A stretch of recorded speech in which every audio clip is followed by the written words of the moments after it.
Shri chemical industries के YouTube channel में आपका बहुत बहुत स्वागत है फिर से एक बार। आज हम कुछ डिफरेंट चीज़ें डिस्कस करना चाहते हैं आपसे। जैसे आज मेरे क्लाइंट का एक फ़ोन आया, वो क्लाइंट हमसे कह रहे थे कि सर हमको सोडियम सल्फेट दे दो। मैंने कहा ठीक है ले लो, बट सोडियम सल्फेट लेना क्यों है आपको? तो बोले कि किसी केमिस्ट ने सजेस्ट किया है कि मत डालना है, पाउडर में डालो, क्वालिटी अच्छी होगी। तो मैंने बोला भाई क्वालिटी की सोडियम सल्फेट से क्वालिटी क्या मतलब? एक्चुअली वो कंफ्यूज थे। तो मैंने बोला किसने बोला? आप तो सस्ता माल बनाते हो, 20 रुपए 18-20 रुपए किलो का आपका माल बन रहा है, उसमें आप सोडियम सल्फेट क्यों डालोगे? बोले केमिकल। मैंने कहा सर केमिकल नहीं है, वो एक फिलर है।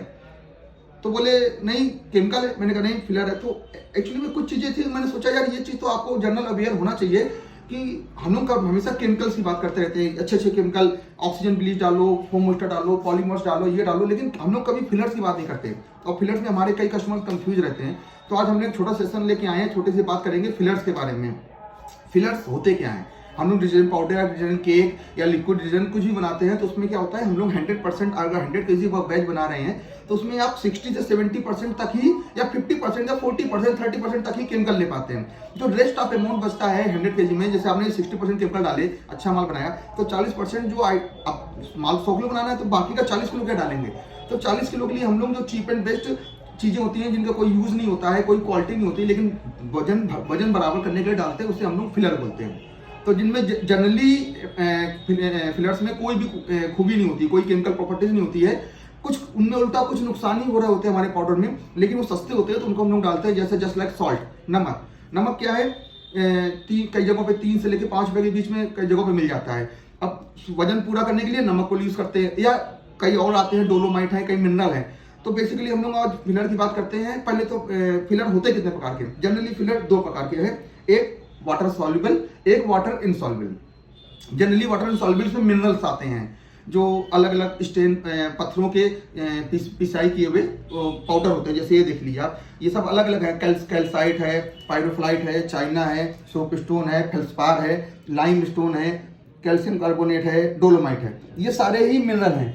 ये 2 हमारे नमक हैं, ये वाटर सॉल्युबल फिलर हैं, जैसे है सोडियम सल्फेट है या सॉल्ट है, सॉल्ट फ्री फ्लो हमने लिया हुआ है। तो आज हम लोग पहले उन कस्टमर की बात करते हैं। तो मैंने उनसे कहा कि आप, तो बोले सोडियम सल्फेट का क्या काम है? तो मैंने कहा सर ये फिलर है। तो बोले किसका काम है? तो हम भी डाल रहे हैं फिलर। मैंने कहा सर आप 20 का माल बना रहे हो, आप जब सभी सर्फेक्सल टाइप का बनाना 100-150 रुपए किलो का माल, तो आप सोडियम सल्फेट नहीं लेना। बोले डिफरेंट क्या है? तो मैं डिफरेंस आपको बताता हूँ। पहले तो सबसे पहले हम फिलर देखते हैं। 2 टाइप के फिलर है हमारे। एक तो हमारा ये सॉल्ट है, नमक। इसकी खास बात क्या है कि ये वाटर सॉल्युबल होता है। ये हमने डाला और इसको घुमाएंगे तो ये पानी में वाटर सॉल्युबल होगा, पूरा नमक जो है पानी में नीचे घुल जाएगा। दूसरा जो फिलर है हमारा वो है ये डोलोमाइट। डोलोमाइट क्या होता है? वाटर इनसॉल्युबल होता है। ये देखिए डाला और ये घुमाया। तो ये डिफरेंस मैं आपको दिखाना चाहता था दोनों फिलर में अंतर। तो पहले हम लोग आते हैं अपने कस्टमर्स की जो बात है उनको सॉल्व करते हैं कि वो सोडियम सल्फेट और सोडियम नमक में क्या अंतर है। तो मैं आपको बता देता हूँ, ये नमक है, जनरल सॉल्ट होता है, जिसको हम लोग सोडियम क्लोराइड भी बोलते हैं। सोडियम क्लोराइड माने NaCl।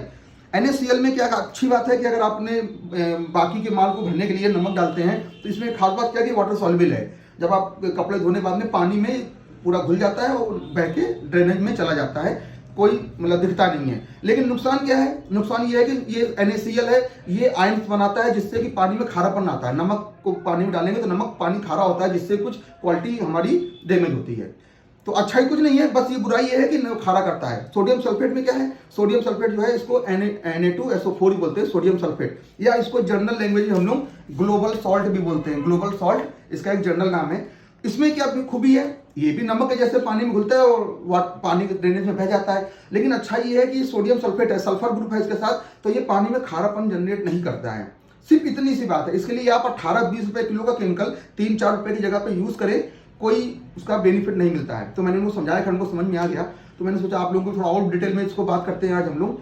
तो सोडियम सल्फेट आपको यूज करना है, अच्छा फिलर है, एक्सीलेंट फिलर है, बट आप जब सर्फेक्सल एरियल टाइप की क्वालिटी बनाओ, 100-150 रुपए किलो का फॉर्मूला बनाओ, तो आप इसको ले सकते हैं, ये आपके बजट में आएगा। लेकिन सस्ते में है तो नमक से ही काम चलाइए। इतना अगर ज्यादा पानी में खारापन आ रहा है तो आप आधा % हमारा पॉलीजेल डाल के पानी के खारापन को दूर कर सकते हैं। दूसरे फिलर्स में आते हैं ये तो हमारी हो गई वाटर सॉल्युबल फिलर्स के बारे में। अदर फिलर्स जो हैं ये सारे जो हमारी सेकेंडरी रॉक्स होती हैं, सेकेंडरी रॉक्स जो आती हैं उनके द्वारा ये बनाए जाते हैं। हर एक पत्थर से अलग अलग टाइप के मिनरल्स बनते हैं। जैसे डोलोमाइट है, ये हमारा जो संगमरमर आता है, जिसको संगमरमर बोलते हैं, मार्बल, उसका पाउडर होता है। कैल्साइट कैल्शियम कार्बोनेट चूना का पत्थर से निकलता है। ये भी लाइमस्टोन आता है, लाइमस्टोन से बनता है। कैल्साइट के भी अलग पत्थर आते हैं। इन चाइना के लिए है, सोपस्टोन है, फेल्सपार है। ये डिफरेंट टाइप के मिनरल्स होते हैं, डिफरेंट टाइप के रॉक्स होते हैं, सेकेंडरी रॉक्स होते हैं, जिसको सेडिमेंट्री रॉक्स भी बोलते हैं। उनको ये पीस के, उनको ग्राइंड करके अलग अलग मिक्स के हम लोग मिनरल बनाते हैं। अब ये अगर वाटर सॉल्युबल नहीं डालते तो इनको क्यों डालते हैं? अगर यही ले ले तो वाटर सॉल्युबल में क्या है कि पानी खारा कर रहा है। डोलोमाइट में बेनिफिट क्या है कि ये पानी में घुलता ही नहीं है। तो घुलता नहीं है तो इसके कोई भी साइड इफेक्ट हमारे फार्मूले में या क्लीनिंग में नहीं आते हैं। अब तो अच्छा है, इसी को इस्तेमाल करें। लेकिन इसमें भी एक प्रॉब्लम है। इसमें प्रॉब्लम क्या है कि पानी में घुलता नहीं है तो कपड़ों में बैठता है, लेयरिंग करता है। कभी कभी आपने देखा कपड़े धुलने के बाद में ऐसे करने झटकने से व्हाइट सा उससे निकलता है, वो मिनरल्स होते हैं। या ये बाल्टी में कपड़े धोने के बाद में नीचे बैठा रह जाता है। देखिए जैसे आप इसमें देखेंगे तो ये पूरा डोलोमाइट जो है पानी में घुला हुआ है और नीचे बैठा हुआ है, जबकि नमक हमारा ये ट्रांसपेरेंट हो रहा है। ये पूरा नमक घुल के गायब हो रहा है। तो इसके ही बेनिफिट्स हैं। तो मिनरल यूज करने से पहले थोड़ा सा ध्यान रखें। और इन मिनरल्स में भी अलग अलग खूबियां हैं। जैसे डोलोमाइट संगमरमर का है तो इसमें कोई खूबी नहीं है, लेकिन चाइना के लिए ये चाक मिट्टी का होता है, जिसे आप हम लोग गाँव में कचला मिट्टी भी बोलते हैं, कचला मिट्टी। तो इसमें क्या होती है, थोड़ी सी चिपचिपाहट की खूबी होती है। तो जनरली हम लोग जब केक वगैरह, किचन में केक वगैरह बनाते हैं तो चाइना के लिए को थोड़ा सा इस्तेमाल करते हैं। बट चाइना के लिए कहीं ज्यादा ना जमा दे तो उसके लिए उसके साथ में थोड़ा सा कैल्साइट भी डालते हैं। कैल्साइट होता है चूने का पत्थर। कैल्साइट पत्थर चूने के खूबियों वाला होता है। तो ये क्या करता है, माल को भुरभुरा भी करता है। तो इस तरीके से कॉम्बिनेशन मिला के हमको मिनरल सेलेक्ट करते समय बहुत होशियार रहना चाहिए और इंटेलिजेंटली करना चाहिए। पैसे की बचत के हिसाब से उनमें जो कुछ अच्छाइयाँ बुराइयां हैं उनको देखते हुए। वैसे तो किसी भी मिनरल में कोई केमिकल प्रॉपर्टी नहीं होती है, मतलब प्रॉपर्टीज होती हैं बट वो बेनिफिशियल नहीं है हमारे लिए। हर केमिकल फिलर कुछ ना कुछ नुकसान कर रहा है। कौन कितना नुकसान कर रहा है उसके हिसाब से कैलकुलेट करके हमको एक बीच में उनकी एक सामंजस्य बैठाना होता है कि ये कितना बुरा, ये कितना बुरा, दोनों को मिला के काम चलाने। तो आपको फिलर्स के बारे में मैंने आज बताया। आपको अगर इसके बारे में और भी कुछ जानकारी हो तो आप हमसे पर्सनली बात भी कर सकते हैं। हमारा नंबर जो है 9335029561, जिसमें मेरा नाम अजय त्रिवेदी है। आप मुझे कांटेक्ट कर सकते हैं, इसके बारे में और डिटेल जान सकते हैं। और हमारे चैनल को लाइक एंड सब्सक्राइब करते रहिए। अपने फ्रेंड्स को फॉरवर्ड कीजिए। आपके जो भी इस लाइन से जुड़े हुए, सोप इंडस्ट्री से, होम एंड पर्सनल के जुड़े हुए लोग हैं, उनको हमारे वीडियो फॉरवर्ड कीजिए और हमारे व्यूज को बढ़ाएं। थैंक यू, धन्यवाद।